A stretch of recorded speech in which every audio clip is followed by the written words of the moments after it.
The following program is brought to you in living color on NBC.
This is Ken Lafler, and today we're at Dos Lagos Dam.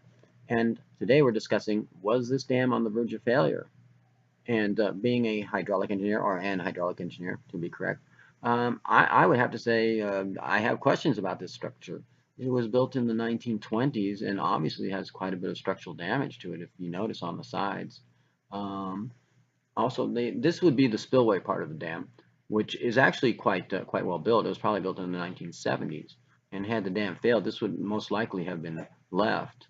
To reach this area, you have to walk across the dam, as I'm doing, and you come over to the spillway part. Care should be taken in this area because it's quite steep. It's about a 75-foot fall.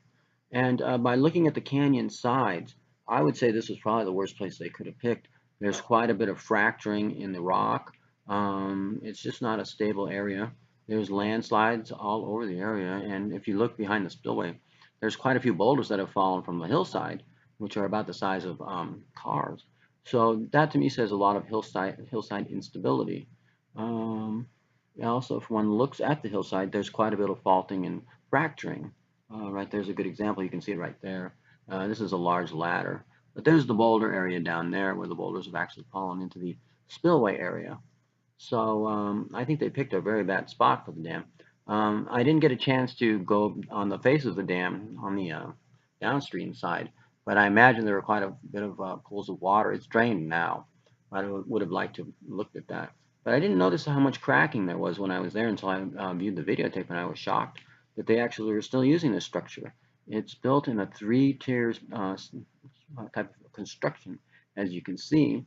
And I think the first part was in the 1920s, and it's in a total state of disintegration. It's actually turned to sand. This is the direction the floodway would have gone, which would have gone straight into Corona. So I feel this was I feel at the least it was a structure that should have been questioned. But anyway, this is my documentary from Dos Lagos Dam, and this is Ken Lafler signing off. Thanks for viewing.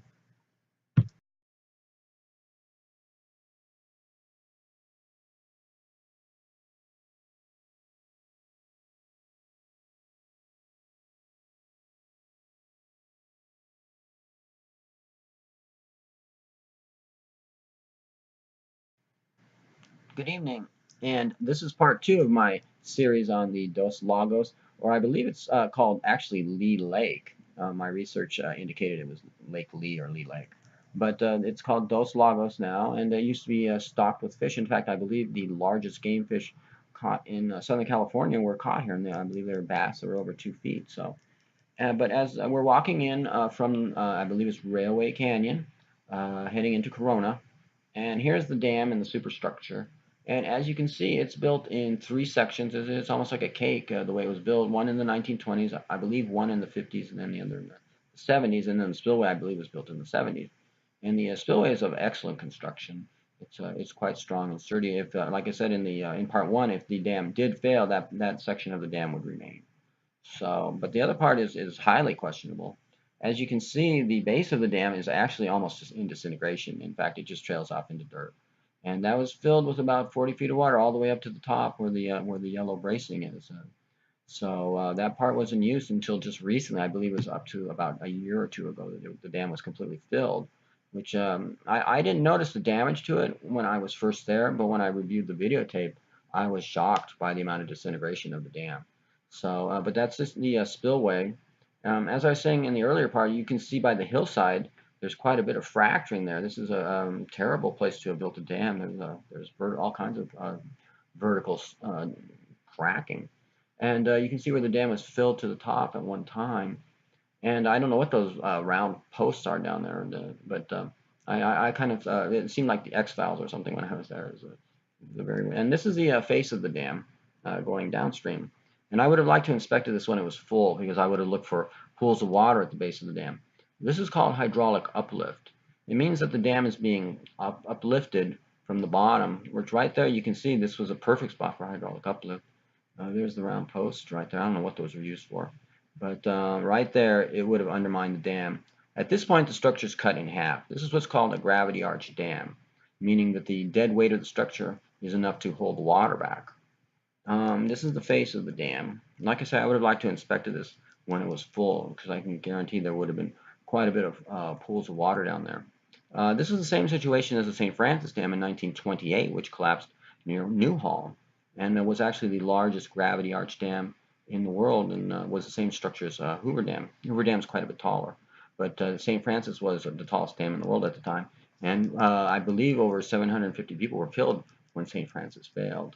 And you can still see the remains of the dam in San Francisco Canyon. And Mulholland was the engineer in charge of the project, and I believe it pretty much ruined his life. So, but here's once again the face of the dam. You can access the spillway. You have to actually walk across the dam over to the spillway, which is kind of scary. It's quite steep. I don't recommend it. It's a dangerous walk. There's rattlesnakes all over the place. But as you can see, the hillside is just. This is not where I would have. It's not a site I would have chosen for a dam.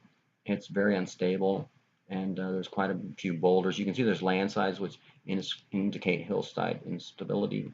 Here's what's left of the lake. Actually, there's a certain degree of quicksand here, or marshy areas where one can get stuck. I would be very careful. It's quite a ways back, and nobody would hear you yelling for help. And I almost got stuck back there.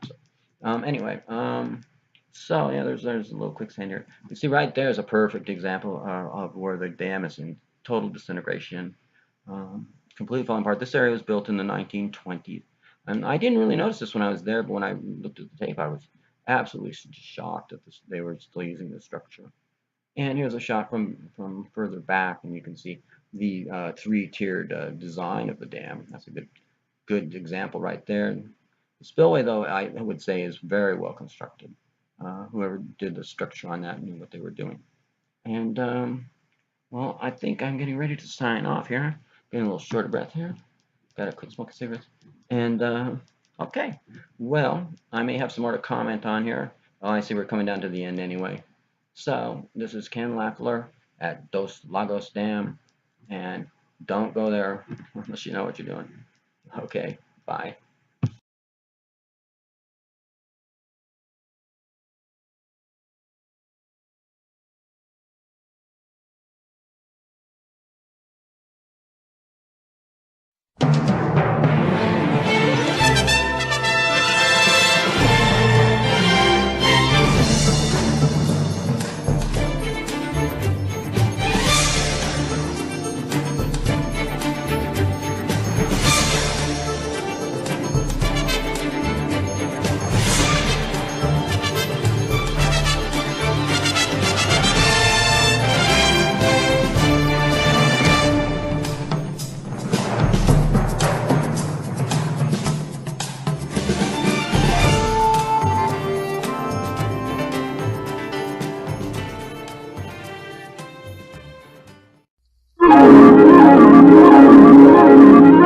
The following program is brought to you in living color on NBC.